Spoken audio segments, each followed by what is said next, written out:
This is your guide to book publishing. Everything you want to know but didn't know what to ask with your host, Dr. Judith Briles. On the show today, you'll find out where book publishing is going and how to take advantage of it. How to identify and avoid publishing predators. What opportunities are emerging as the book trade evolves in new forms. How to avoid losing money and much, much more. Join us now as a variety of publishing pros will deliver insights and strategies to take the author to the next level of publishing. It's your guide to book publishing. Everything you want to know but didn't know what to ask. Brought to you by Author U and the Book Shepherd. And now, here's your host, Dr. Judith Briles. Well, top of the day to all of you. It's been an amazing week. I know for me, I have been writing. I have been working on the book contest, the Draft a Dream book competition, I guess I should say, book competition. And we're so excited because you can find it on the authoru.org website. So all of you who would love to have a grand prize worth approximately $10,000, and it ties into this entire topic that would create your book. We're into creativity. With me is Ronda Sheya, an expert in creativity. And throughout the hour, we're going to have a variety of ahas, tidbits, and goodies that will spark your creative juices and take you, your book, your writing, your next book to the next level. Hi, Rhonda. How are you? Hi, Judith. I'm fine. Thank you for having me on the show today. I appreciate it. Oh, give me a little bit of your background. Our listeners have some of your background so they know what brings you to the party. Okay. Well, I spent the first 25 years of my career working in media as a creative services and marketing director, and for a variety of companies, including many years with the Walt Disney Company, and also working for the Roy Disney family. And what my career focused on was helping the station, not only helping the radio stations or the other properties market themselves, come up with their identity, their footprint in the community, but also specializing in taking the clients of those particular media properties and finding new ways, creative ways to connect them not only with the station but with the listener and the viewer for successful outcomes. And in the last part of my career, I spent at Regis University, and recently have launched my business where I'm working with folks on developing creativity. You know, when you were working with the Disney group, was there any particular project that you just loved, that really just jumped and hit all the bells and whistles for you? Well, at the time, I was part of a team that helped to launch Radio Disney, and what really jumped out to me was the attitude and the fostering of the creative spirit, that you can get out there and you can really work for a company that values creativity, but strategic creativity. The thing that you learn when you work for a large company that's known for creativity is you learn that creativity alone doesn't do it. It has to be strategic. If you can't bring it in, if you can't take that idea, that concept, and you can't tie that back to your business or your book or marketing, then there is no value in terms of an ROI. And it all eventually does relate to are you able to sell more, do more, encourage more people to pick up the book and buy it, encourage more people to use your product. How do you present that to the public? And many times we think the creativity stops at the creation of the product, whether that's a book or a movie, but it really just begins after the completion of those things, because you have to be able to tell the story to get people to buy the work. Otherwise, it just dies on the vine. So that was the piece that I thought was interesting, because it transcended the creative, actual what you would think of a creative product, and went into the day-to-day function of strategically getting our business to be successful. You know, Rhonda, I think very few people really think of an ROI when they think of creativity. They don't even put them in the same basket, maybe even the same room together. No, they don't. Yeah, but I think you really hit the nail on the head right there. So you talk about you're on a mission to restore creativity in the workplace and your personal lives, and authors are either, they're reaching out to transformation in the workplace or personal lives, or they're supplying solutions. So when you were working on a project, when you started any new project, were there steps that you started on to go through to open up the juice factor or get it going or brainstorming with colleagues or just yourself? Yes, there's a couple of things. I think the biggest thing is that many people don't realize that creativity is a skill, and it can be learned, practiced, and developed. And so like any skill, some people are stronger at it than others, but everyone has that creative juice, particularly the people that are listening to the show, because they're authors, so they're going to have that ability to be creative. But you have to start thinking of it as a way of life to open those juices up and get it going. So, and what I mean by that is there are a few things you can do, but particularly I think the biggest enemy of creativity is time. It's been said that time is the commodity of the 21st century, and if that's the case, then creativity, I believe, is its victim. We absolutely do not take enough time for our mind to be clear of the clutter, to step back from projects and take a deep breath, relax, laugh a little, play a little, and then start the creative process. So to me, not taking the time or being in positions where you're working exorbitant amount of hours and you're really not accomplishing as much as you could if you just stopped and took a breather, and then trying to go home and write your book. That's deadly. You have to take that relaxation. You have to declutter your brain. Sometimes it requires physical space the clutter needs to go away in order for you to be clear.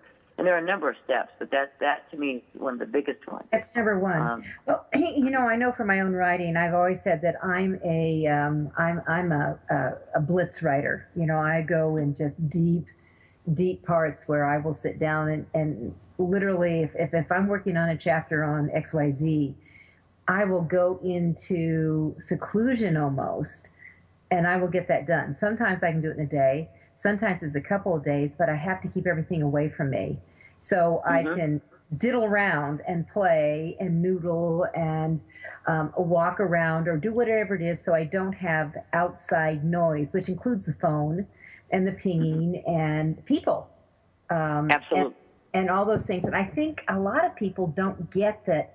I've always been amused because it doesn't work for me. I'm not one of these people that can, okay, everyone up at 5 o'clock and you're writing for 3 hours. That's it. It doesn't work for me.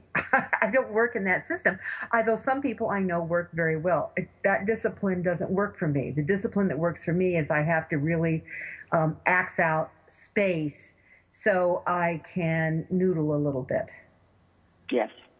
And, some people are divergent thinkers, and where others are not. And so you have to know yourself. That's another step on being creative, is know yourself, know where your weaknesses are and where your strengths are, and then forget about the weaknesses and move on towards the strengths like you would in any other project. But in creativity, that's critical to know what's going to help you declutter, so to speak, your brain, or do a brain dump and get rid of all the data you don't need so you can focus on your book or on completing your project. And the one thing that helps me sometimes is I have to do something mindless. Get away from everybody, like you said, exactly. And I have to do something completely mindless. So I might decide to paint my kitchen cabinet because it's like underwater basket weaving, and it clears my brain, and I'm sitting there with nothing to do. All of a sudden, it opens it up for new ideas. Now, some people need to do other exercises like divergent thinking, which is really an incredible process. And I think many you can see this in many screenplays, and you can see this in some of the great novels that have a lot of twists and turns. And it's a thought process that you generate ideas by exploring many possible solutions. And then it occurs, it's kind of spontaneous and free-flowing, but you can't do that if there's too much clutter in your brain. You can't sit there and think, well, what if we took this direction, or what if we went this way? Mm-hmm. You have to really get yourself to a clutter-free space. And that doesn't mean it has to be OCD and everything's got to be in the right place. It just means for you it's comfortable so that you can work on it. And I think this is kind of interesting fact, actually, as we're talking about this, that high IQ alone doesn't guarantee that you're going to be extremely creative. It's a personality trait that promotes that type of thinking. And so divergent thinking is found with people who have traits such as nonconformality, like you don't conform to things, curiosity, willingness to take risks and be persistent. And that's where your persistence comes in, whether that's scheduled persistence or just daily persistence at a time of day that it works better for you. So a divergent thinker is more of a free spirit, would you say? Mm-hmm. Yeah. Okay. So that fits. Yes. Yeah. I mean, not totally. I mean, it's not quite like a free spirit, because sometimes you say that word and people think of people, traipsing through fields and with holding ribbons. It's really people who just take the process and let it flow. Don't be stuck in an idea. So, one thing leads to another. It's almost like the old thing where the psychologist holds up a butterfly or an ink blot, and you say, "Oh, that's a butterfly," or the word association game. So divergent thinking is just taking that word association game and really expanding on it.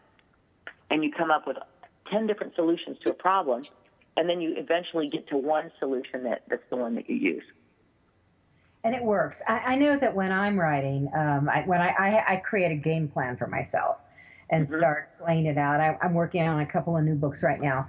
And that with that, actually, as I started diddling around with it, another book popped out. I knew that there were two. The third one then decided, exactly. Yoo-hoo, I'm here too.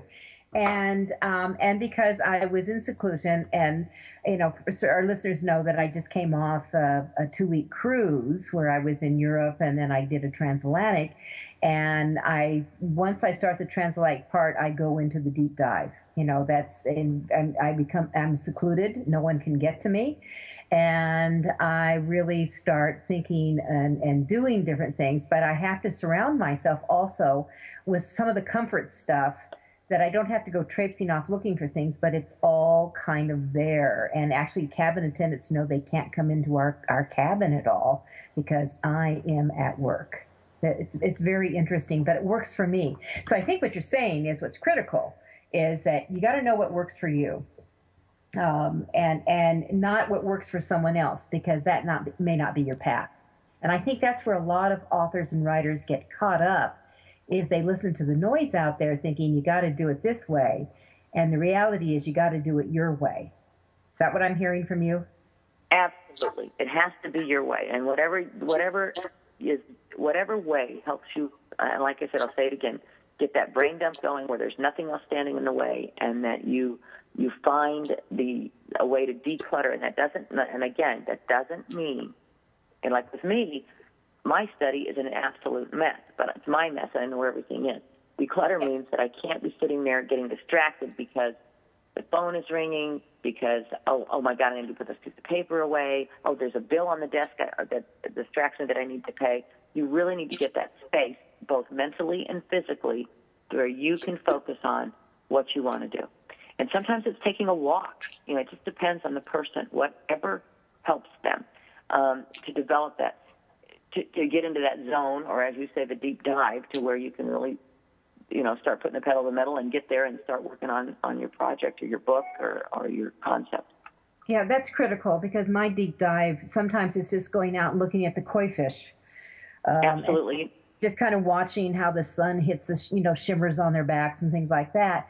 And then I get an idea, or I will go off and, I'll see a movie and just drop out. All right, we're going to come back to that. With us is Ronda Sheya, who is an expert in creativity the right way, in my opinion. This is Judith Briles. You're listening to Author You, your guide to book publishing.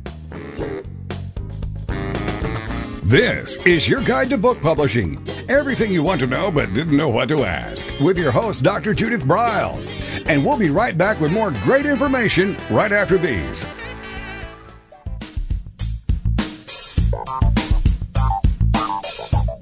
Is there a book in you or another? Author You will show you how to create, develop, and publish your book without being hoodwinked.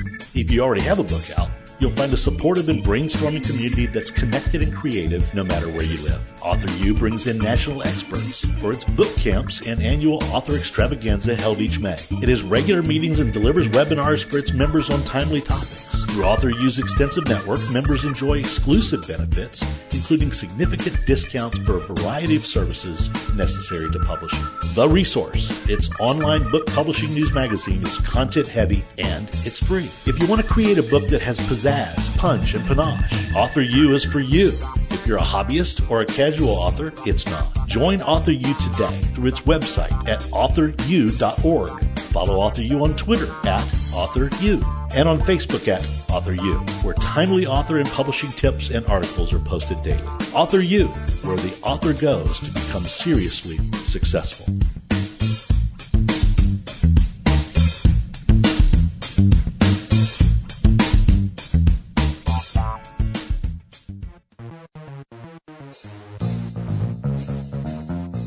Every picture tells a story, and it's a truism that people do judge a book by its cover. Nick Sellinger and NZ Graphics have been in the business of producing superior graphic cover design and interior layout for self-published authors, independent and traditional publishers for years. He has developed a reputation for excellent work, fast turnarounds, and best of all, affordable pricing. NZ Graphics also produces ebooks and book marketing materials such as posters, sell sheets, postcards, bookmarks, business cards, logos, and more. Books designed for his clients have won multiple book awards, including Best Book Award by U.S. Book News, multiple Evie Awards from the Colorado Independent Publishers Association, Indie Book Awards, the San Francisco Book Festival Award, and Freedom Medal Award from Valley Forge. Visit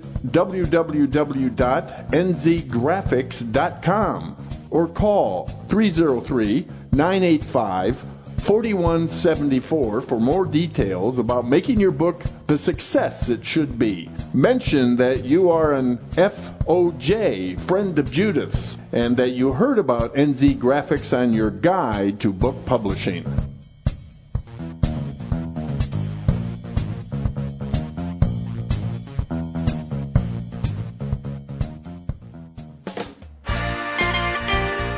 Welcome back to your guide to book publishing. Everything you want to know but didn't know what to ask. If you want to write and publish a book, if you want to be successful as an author, your guide to book publishing, everything you want to know but didn't know what to ask, is for you. Stay tuned and you'll hear about statistics, scenarios, and strategies on what to do now to get you published. So let's get back to the show. And here again is your host, Dr. Judith Briles. All right, with me is Ronda Sheya. We're talking creativity, and as we exited out into the first break, we were talking about clutter. And Ronda and I share a lot in common because we have similar offices. There's stuff all over. So people who are minimalists kind of go, when they sometimes meet me and we lay out the plan. I mean, I clear the conference table. I've got a whiteboard that we work on. We're working on a variety of things. But for my own work, I am so visually oriented that I got to see stuff. And if I don't see stuff and it's put it away, here's the issue.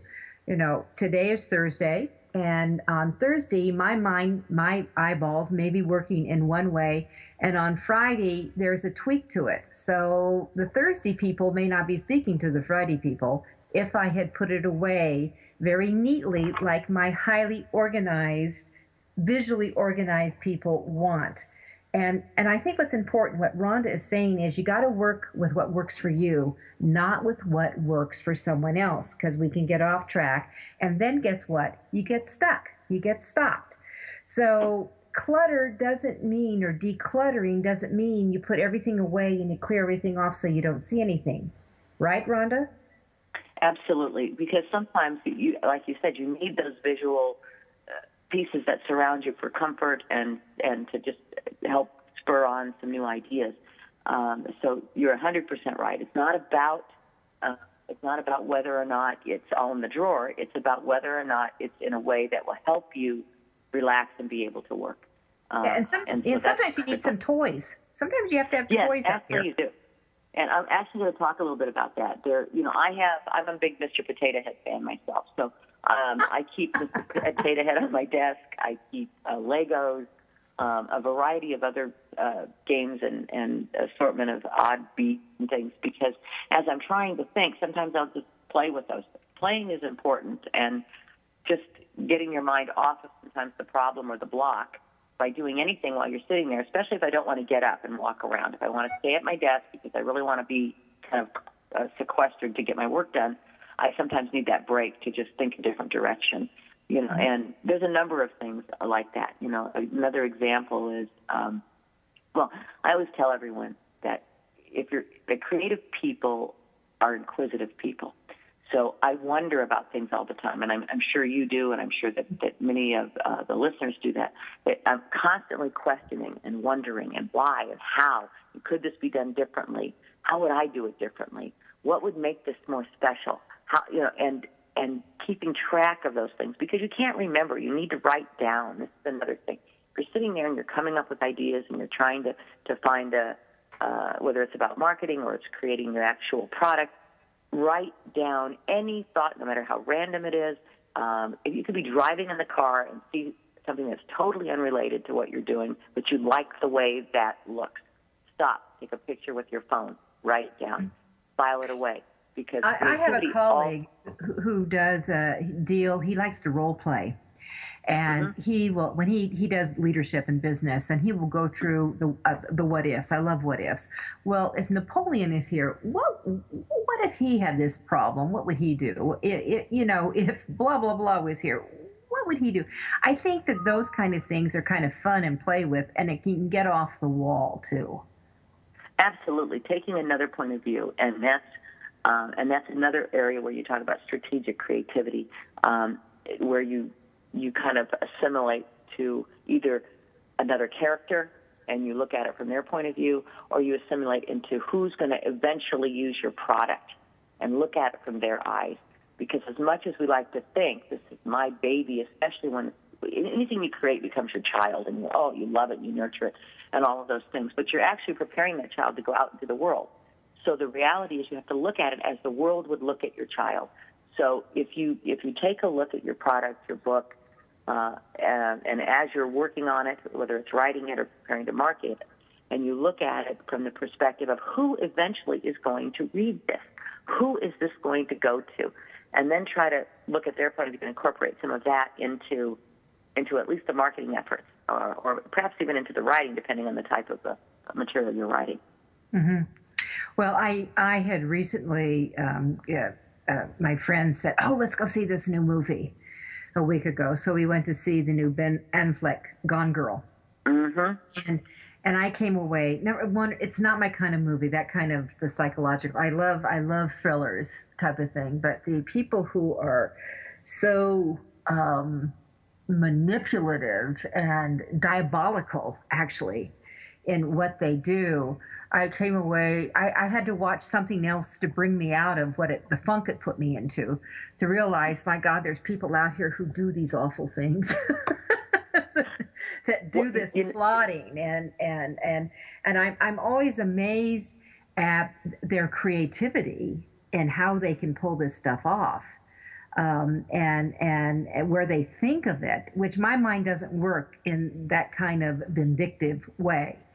But it does open up other channels, thinking, oh my gosh, how do they get from point A to point B to point C to point D? And it's all part of the creativity juices that do it. Absolutely, I saw that as well over the weekend, and my first thought was, it almost mirrors what you're saying. Was wow! I walked out going, oh, who thought of it? And it is. I believe that movie is a great example of divergent thinking. The entire movie is that way, and so tremendously creative. You'd almost have to be a little bit off your rocker to think of it yourself, but it's a great movie, and but certainly one that takes you on a variety of twists and turns throughout the entire plot until it eventually reveals itself, and I think that's a wonderful example of kind of a free-flowing creative process. If you look at it from that point of view, and I think it would help people understand that process. Yeah, and I think that's good to do. All right, so you mentioned blocks, and let's jump into some of the things that that we haven't already touched on. Say that if you're stuck, and some authors say, oh, no one ever gets stuck, and I said, well, there's sometimes you get slowed down, or you get blocked, or maybe the clutter comes in and you get distracted. I don't know. But do you have like Rhonda's quick tips? Okay, so you're stuck a little bit. What should we do? Well, yes, actually, there's a couple of things that you can do, and I'll kind of a quick list, if you will. There's a thing called free writing, and you may be familiar with it. Free writing is very good. Now, when you're an author, it's kind of hard sometimes to say, oh, gee, I want to write, and I don't really want to write. But free writing is where you just look at something like a shower curtain, and you say, and you start writing about it for 10 minutes or 5 minutes or however long you're going to write. And it's a free word association, and you're just writing. So it starts out like, oh, my shower curtain is blue. And it might be as blue as the sky. Oh, the sky. And you just kind of randomly free write for, it's a stream of consciousness, if you will, that you just kind of lay out on a piece of paper. And sometimes that helps helps develop creativity and break a block. But there's some other things that you can really do. And one of them is don't be afraid to get up and walk away. And I said that before. You have to sometimes get up, walk away from the table, and say, okay, I need to put this down for now. I need to go ski. I need to go do something totally unrelated to what I'm working on so I can do my brain dump and get my brain and then be ready to have new ideas enter in. So that's important. There's a couple of other things that you can do. One is you can kind of go back and look at your work from a new set of eyes, a fresh set of eyes, and pretend this is the first time that you're a reader. It's the first time you're looking at it, and then continue on with that creative process and say, okay, well, where should I go from here? Your friend's idea, I think, of taking on a new personality, a new person, become somebody, and how they handle the situation is also another way. You really need to laugh sometimes to just get you out of that funk. So anything that would make you laugh. There's a game you can play called Triboard, T-R-I board, Triboard, and it is, I think, one of the best games that will develop creativity and make you start thinking a little bit differently. So if you have that game, find a friend, play Triboard. It'll really help break the clutter. Break the block and get you back on track. Avoid rigid people. Especially if you're in a creative block, avoid rigid sets of rules, patterns, people. They're idea killers, and they'll just bring you down. You cannot be around too much of that, particularly when you're in a block, because you really have to kind of get out of them, start thinking differently, and get out of that box that you put yourself into.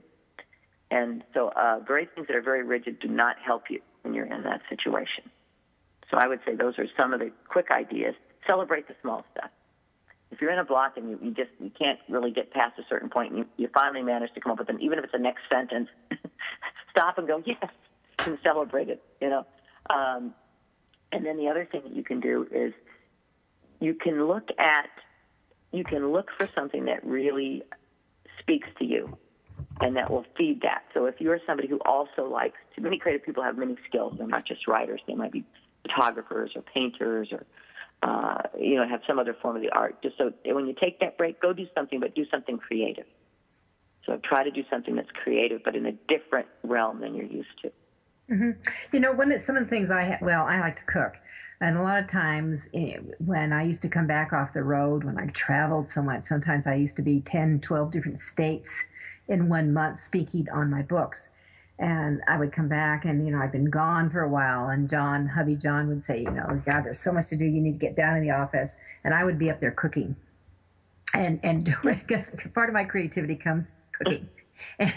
And that, he finally has let go after all these years because what he didn't understand that, number one, that was one way I needed to reground myself. And two, because of the quiet time and just diddling around up there, that I would come up with maybe some ideas of something that I might have been stuck on, or open up something that I hadn't thought about, and I could take it and run with it. So it's, you never know where it's going to come from. And when you talk about free writing, we had a fun exercise we did one time where we just got a bunch of fruit out and fruit and vegetables. And one guy glomped onto the cucumber and started writing about, his wife is like a cucumber. And oh my God, where he took off, I can't even repeat some of the stuff that happened from that. But it was hilarious. It was hilarious what came out of that. But it opened up, we all laughed, we all had fun, and there 20 of us all opened up and went in different areas just because of the cucumber episode.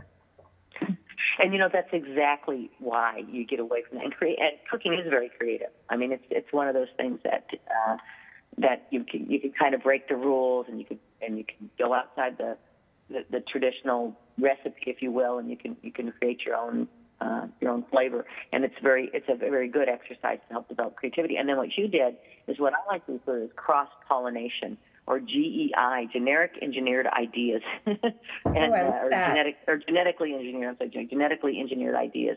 And that's where you just take something, and one thing that seemingly unrelates to another starts relating to it, and you take ideas or concepts from one field or across to another, and it's a cross-pollination, and those create some of the best creative juices you can ever, get them flowing, and some of the best ideas. Yeah, and that's what happened. All right, we're going to take another quick break. When we come back, I want to jump into the whole idea of how to capture ideas, and where Rhonda talks about creativity is different from invention. So you're listening to Author You, your guide to book publishing. We'll be right back. This is your guide to book publishing. Everything you want to know but didn't know what to ask, with your host, Dr. Judith Briles. And we'll be right back with more great information right after these.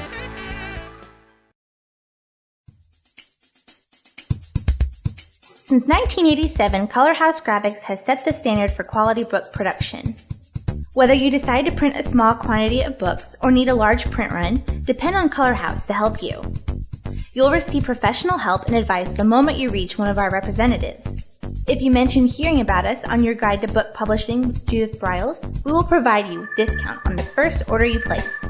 To speak with a project manager, call us toll-free at 800-454-1916 or visit us at www.colorhousegraphics.com.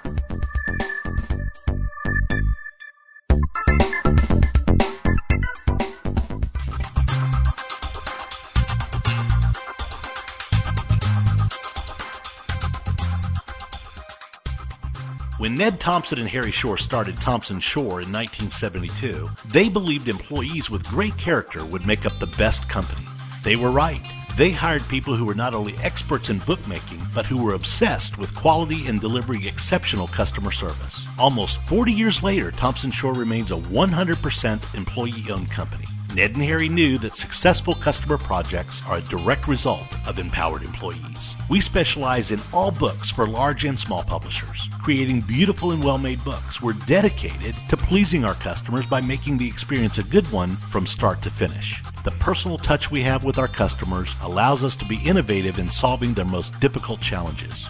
Our platform also ensures that we can remain flexible to meet our customers' unique needs and expectations. Our marketing kit can create buzz for your title, enhancing the promotion of your book during infancy. When you need to test the market to gauge your future sales, we can provide digitally printed books that will transition seamlessly into a larger offset run. From ebook to hard copy to delivery, our skillful customer service teams are at the ready to answer your most pressing question. At Thompson Shore, we know that making the highest quality books requires more than just best technologies. It requires superior customer service, professionalism to the trade, and commitment to environmental and social values. With these standards of excellence in place, you can be sure that we will always help you put your best book forward.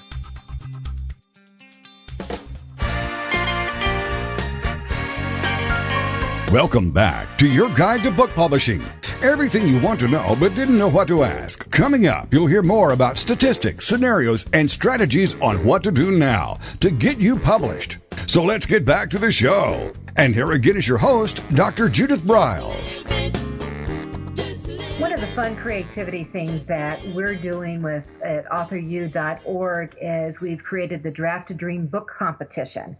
And we're so excited about it because it's open to anybody globally. And here's the hook. You can't be published in the category that you are entering in. There are 4 key categories. There are children's, young adult, fiction, or nonfiction. Now, I can't enter because I'm part of AuthorU. But if I could not enter the nonfiction arena because that's where I hang out. I write nonfiction books. But let me tell you, nonfiction people can easily, with creativity, convert their books maybe to a young adult, to children's, even the fiction twist. I can tell you I've done over 10,000 interviews in all my books I've written. Some of those stories are unbelievable. And I'm actually working on a screenplay dealing with one of the key stories of dealing with women in sabotage right now. So if you publish, if you're a children's author, how about stretching yourself and creating a chapter book and become a young adult, maybe author? Or if you're a fiction author and you do leadership, what about some leadership ideas for kids or teens that you might be able to convert? So noodle a little bit, be creative, and go to authoru.org and click on the icon that has the Draft a Dream book competition and enter. The early bird will end on November 15th. If you're an authoru.org paid-up member, it's $99. Everyone else is $119. You have the opportunity to win up to $10,000, 4 people in each category, one grand prize for each category, and then there are 20 runner-ups. Unbelievable gifts and prizes in this competition. That's authoru.org, the Draft a Dream book competition. All right, with me today is Ronda Sheya, and we're talking about creativity, which I love. I love the direction she's going, and I asked her to come back to, she was talking about celebrating the small stuff, which I'm a huge believer in, and how do you capture ideas as well as the difference between creativity and invention. So, Rhonda, what is that difference? Well, creativity is not invention. You're not out there inventing a new widget. What you are doing is finding new applications and new intersections between ideas or concepts or products that already do exist. So creativity, it's not that you've ever invented writing a book. You didn't invent that. Or you didn't invent murder. You didn't invent self-help books. But it's a new way to look at it or a new way to do it or create it. So sometimes people think creativity can lead. Creativity is also similar to innovation, but it is not invention. And so you're not trying to come up with something from nothing. You're trying to really take an idea or concept and put it forth in a creative light. The other thing that I believe helps is that, and you kind of alluded to this, you have to keep track of your ideas. You have to write them down. Most people, after 24 hours, will forget something. No matter how cool you think it is, 24 hours later, you won't remember it. Or if you do, you'll remember one thing, not 5 things that you thought of that day. So making sure you're journaling and keeping these ideas, even if they're not good for what you're working on then, you'll be able to go back and use them later. Yeah, I with all my new clients, my consulting clients I work with, I give them one of the moleskin books that we created, and they just has the book Shepherd on it, and we just give them to them. I just bring that with me. Use this. It's a bright lime green color, so you can see it right away, and it doesn't get lost for just that kind of thing. Absolutely. Write it down, and you're talking 24 hours. Heck, an hour later, I've forgotten. It could be 5 minutes. I mean, it sometimes ideas flow in and out fast. Yep. Absolutely, so, It could be. It's easy to forget things, so you need to write them down. Yeah, exactly. And something, somewhere to noodle it to bring it back to it. You talked about, when you and I talked earlier, you talked about sometimes creativity is really tied to happiness. So yes. Where do we go with that? Well, we are designed to use all of our brain. And unfortunately, as I mentioned before, in our society, we've gotten to the point where, and most people have a day job. They're not just sitting at home writing or they're painting. Because in our country, it's one of those things where artists typically have to have a day job. So you're in an environment that doesn't create happiness sometimes. It's not that it's mean. I'm not saying that your workplace is bad, but when I did a survey, and this is really a sad statement, but it translates back to your home life. That I talked to 200 people in business, and most were mid-level management people in a variety across all disciplines.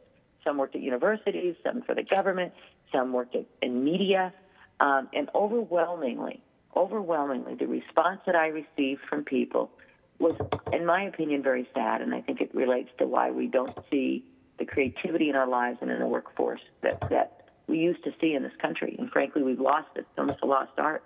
And what the responses I got were, well, they don't pay me to be creative. They, whoever they is. Or it would be, I'm actually going to look at this and give you some of the real responses. 83% of the people I spoke with, 83%, now think about this, they immediately responded with no hesitation to, they don't want you to be creative here. I'm not allowed to be creative.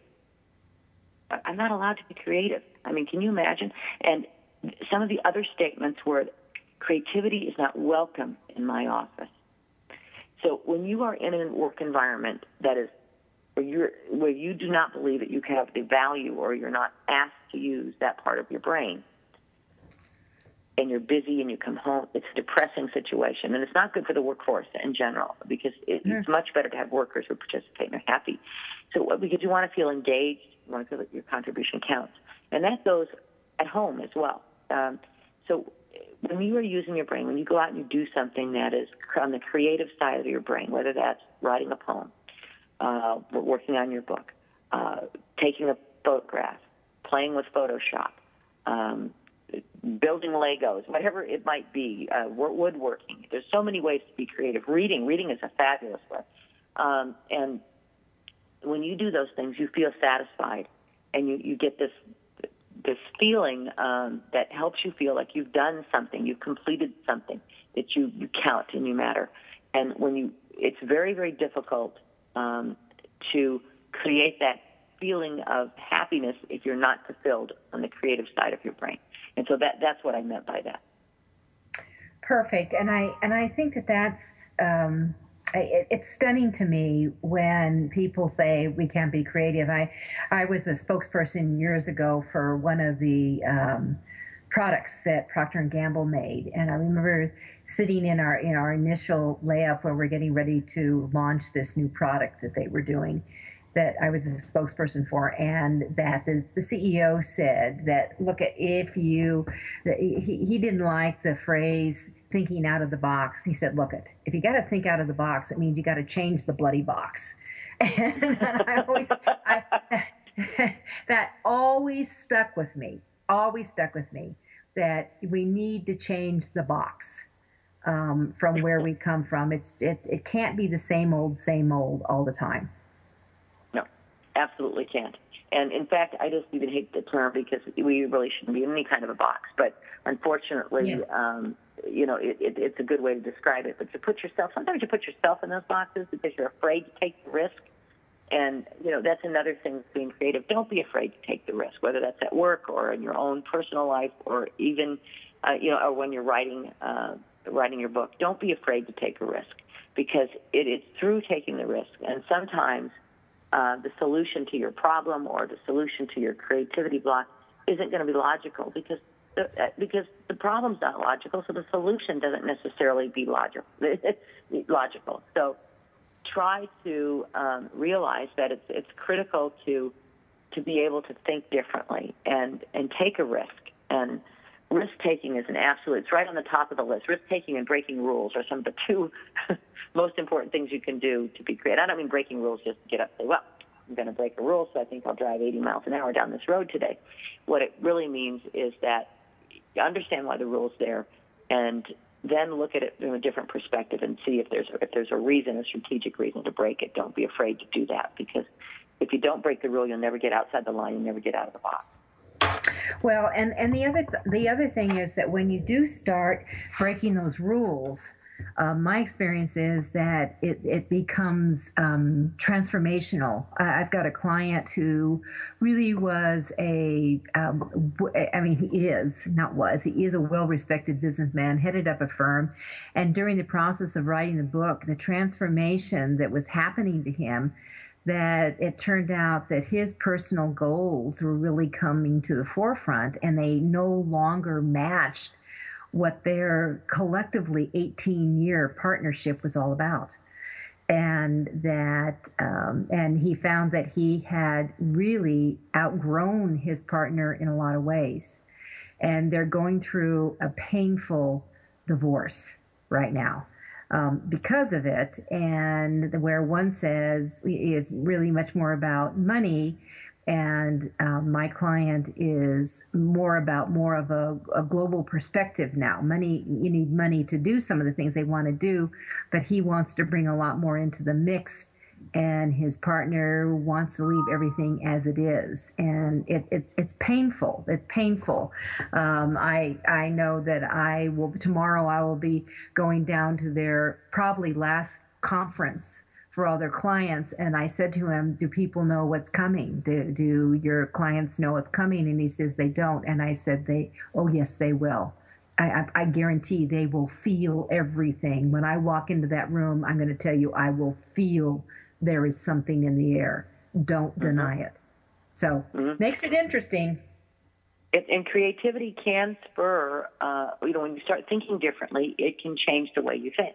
And that's not, and that's why some people are afraid of it, because it can spur change. And change is, of course, the biggest fear we all face.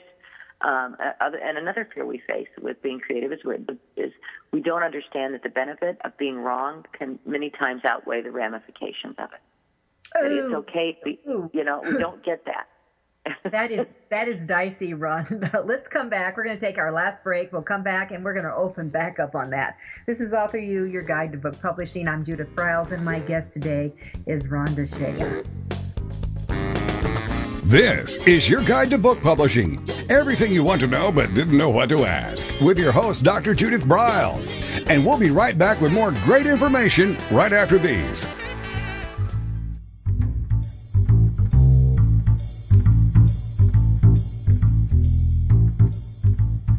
The book shepherding concept is simple. The publishing world is changing, and so must you. You need an experienced shepherd and a guide to partner with you as you create, strategize, develop, publish, and achieve your publishing goals. You can't do it alone without paying the price. You can spend your money creating a book that turns out to be so-so, or you can create a book that looks and feels classy, builds your brand, and is a financial success, a bestseller. It's your choice. You choose. You need the book shepherd. Publishing is riddled with obstacles, sometimes nightmares for the author. You don't need problems, you want solutions. Dr. Judith Briles will shepherd you through the maze and the chaos. At times, she's had to step in and rescue a book that has been sabotaged by a publisher, or by a publishing service provider, or sometimes even the author themselves. Judith Briles is the book shepherd if you want to create a book with no regrets. Give her a call today, 303-885-2207. That's 303-885-2207, or email her at judith@briles.com. By the way, Briles is spelled B-R-I-L-E-S. Follow Judith on Twitter at My Book Shepherd and on Facebook at The Book Shepherd.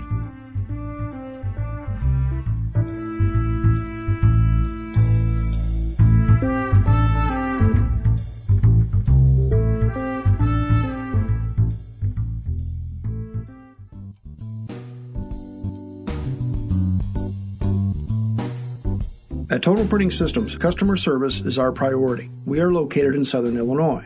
Our employees have an average of 18 years experience and know that customer relationships are important to our continued success. We have been a short-run book printer for nearly 40 years and always stay at the forefront of technology. Our niche is from 1 to 5,000 copies. Today, we offer digital, black and white, and 4-color high-speed inkjet printing, a cost-effective way to introduce color into your short-run titles. We, of course, offer traditional offset printing as well. Bindery is done in-house, from adhesive case binding to PUR perfect binding to mechanical binding of all types, including side sewing. We provide warehousing, kitting, distribution, inventory management, a new print-on-demand facility, streaming browser-based ebooks, and bookstore. Call us at 1-800-465-5200 for a quote on your next book project. You can also visit our website at www.tps1.com. Welcome back to your guide to book publishing. Everything you want to know but didn't know what to ask. If you want to write and publish a book, if you want to be successful as an author, your guide to book publishing, everything you want to know but didn't know what to ask, is for you. Stay tuned and you'll hear about statistics, scenarios, and strategies on what to do now to get you published. So let's get back to the show. And here again is your host, Dr. Judith Briles.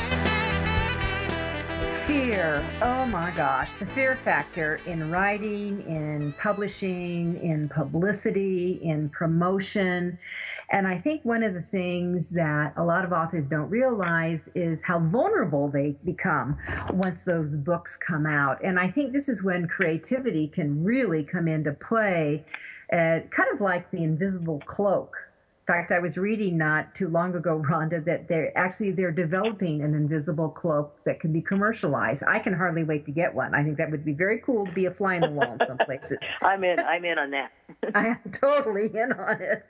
But the fear factor is huge, whether it's sometimes with media, sometimes with writing, sometimes with anything.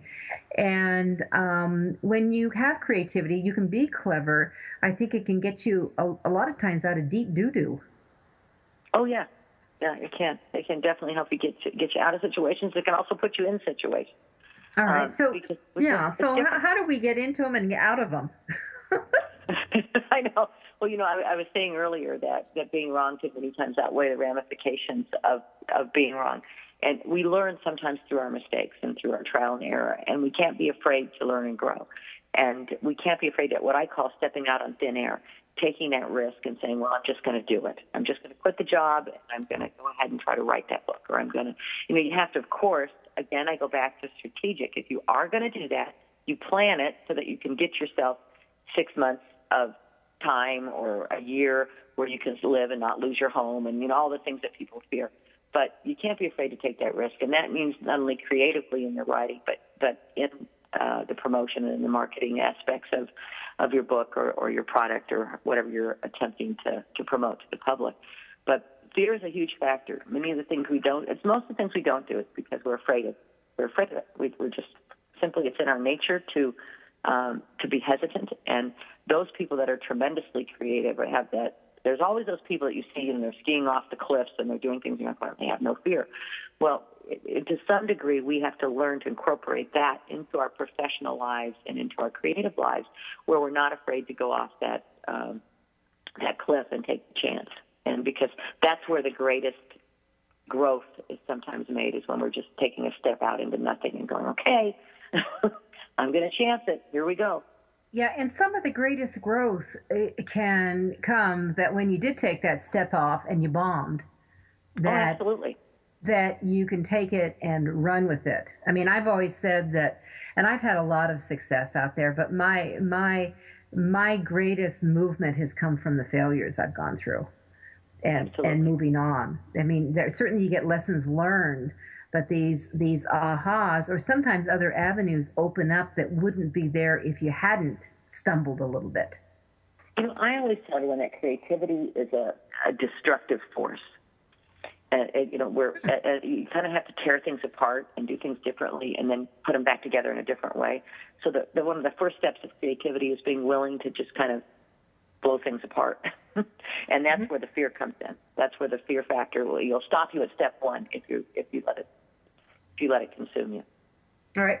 So we had a discussion one time, and I'd like to come back to this last segment where you talked about that you've got to find the intersection between your thoughts to spur this on, the concepts, the product, whether it's a book or maybe it's a spin-off product, what kind of storyline that your readers, those buyers, have in mind. So what kind of steps do we go through for that? Well, just one of the things is creativity, as I mentioned before, it's a way of thinking. It doesn't stop. It's a way of living at 5 p.m. Or it doesn't stop at a certain time frame. So first, remember that you might have a great idea and you might wake up out of your sleep. Well, get up out of bed and act on it. At least write it down. And it's connecting dots out of sequence. If things don't make sense, it's like taking that picture that you did when you were a kid and you went from 1 to 2 to 3 and it ended up being a flower. Well, it's like going from 1 to 7 to 8 to 9 and it ends up being a mess, but it really isn't. It's your mess and it's going to be great. You have to be passionate. Most creative people, I believe, are know-it-alls, and they're interested in everything, and this is where the connectivity comes into play. They're interested in everything. They want to know about everything. It doesn't matter. They're just those kinds of people that have questions they want to know, and they file those away. Eventually, they find the connection between their product, their business, their service, and something that's new and different. So the idea of, and I mean, I can give you a couple of examples of things that seemingly make no sense, but they connect together, because the connectivity part is where you live in the brain of the person who's going to use your book or read your book or your product, and your idea or your actual product. So the reality is that in our brains, as we go around, there isn't any place that says, I don't know, let's say, El Dorado spring water doesn't actually live in my brain. I'll use that as an example. It doesn't live in my brain. Or Cabana lemonade doesn't live in my brain. But if I'm out with my kids and we're going to the beach and I want to give them something good, then I might say, well, gee, let's bring some lemonade to the party. Then it lives in my brain. So that's where the intersection is. So you have to be ready and prepared and be in that intersection with your product so that people will choose it, or with your story so that they'll pick your book up instead of another one. And so some of the ways that I look at building that connectivity, and I'll just, if you don't mind, I'll just use an example. Well, Yeah. A client of mine asked me to put something together, and it involved these three elements: fast food, the presidential election, and soft drinks. And it was find the crossroads between, and I call it the crossroads, all three of these products. Now imagine that. All right. And so what we came up with was that we would work with this fast food outlet, and we developed a thing called, obviously everyone's heard of this, but we took a twist on it, the straw poll. I did not invent the straw poll. We all know what a straw poll is, but let's take it literally and put blue straws and red straws out, and when consumers purchase a soft drink and go through their line, they can pick a blue straw or a red straw based on their political affiliation, or a white straw, and which would be, they're independent. And they can go through the situation, pick that out. They kept track of that, and then they would post on their website daily who was winning the election based on their straw poll. Yuck, yuck, yuck, and Coca-Cola ended up, I believe it was Coca, whoever they were carrying at the restaurant ended up sponsoring some stuff. The company I was working for was a large newspaper conglomerate. They ended up selling the project to the fast food company and then promoting it in the newspaper and doing a variety of promotions around that to increase their sales in the paper. So what happened was we took things that seemed unrelated and we found that connectivity. So what was the connection between a fast food place and a presidential election? It's straw poll. And there you go. Yeah, right. I mean, that's the connectivity, and that's finding the intersection. So now I'm curious, how accurate was the poll? Well, actually, they did pick the winner, but not by the margin. Okay. Isn't that sad? More people voted in the straw poll. More people had sodas than actually voted in the election. So that was pretty pathetic. But it was in multiple states. Wow, that's hilarious, though. Yeah, I know. That's a hoot in the process. All right, so if you go through all that and reaching out, and it goes back to a lot of things that I have said so many times, that when a writer sits down in these last couple of minutes that we have together today, and when they sit down, I've always told them, okay, I just want you, if you're on your laptop or your desktop or whatever you're writing on, with your pad of paper, I just want you to stop and look up and imagine across from you the ideal reader of your book, the ideal buyer. Who is that persons, and describe them to me. Give me the details. Give me their hopes, their fears, their passions. Let me tell me how they play. Are they married? Do they have kids? Do they, who are they? What do they do? And I am always amazed, Rhonda, that very few can do that. It doesn't surprise me, because I have talked to hundreds of businesses about marketing and creativity and promotion, and most people say everybody. Who's your consumer? And they say everybody. And I will tell you now, if your consumer is everybody, it's nobody. You lose. Yes. Well, and I've always said that, it's much easier to be the whale in the pond than the sardine in the sea. That you've Absolutely. got to niche it down.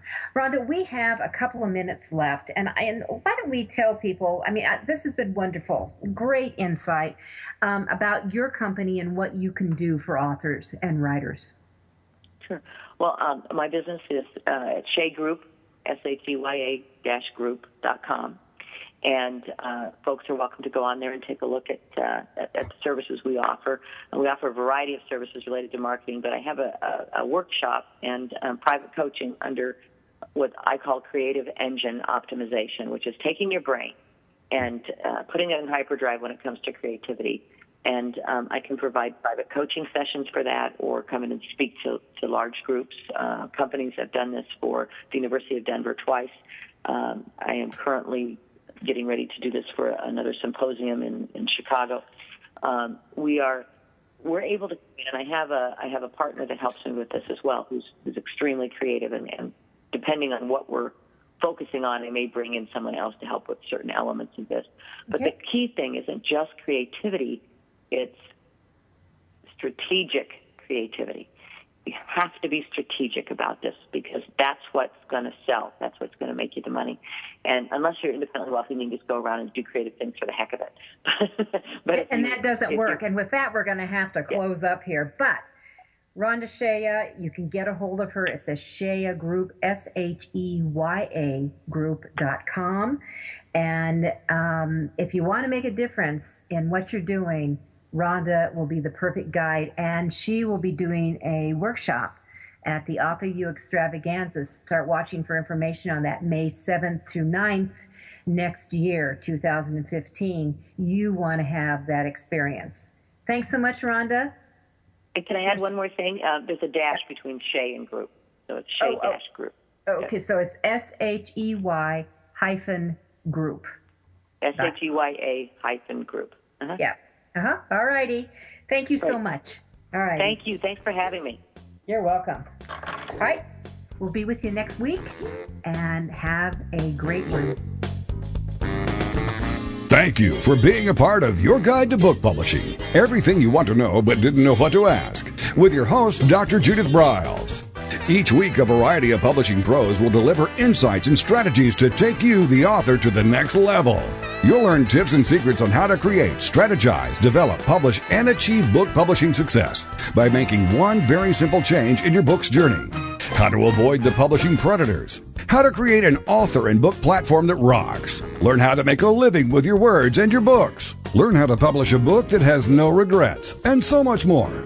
For more information, check out authoru.org, where authors who want to be seriously successful go. And Judith's website, thebookshepherd.com. Then join us again here next week for more. It's Your Guide to Book Publishing. Everything you want to know but didn't know what to ask. With your host, Dr. Judith Briles. Brought to you by Author U and the Book Shepherd. Thursday evenings at 6 p.m. Eastern, 3 p.m. Pacific,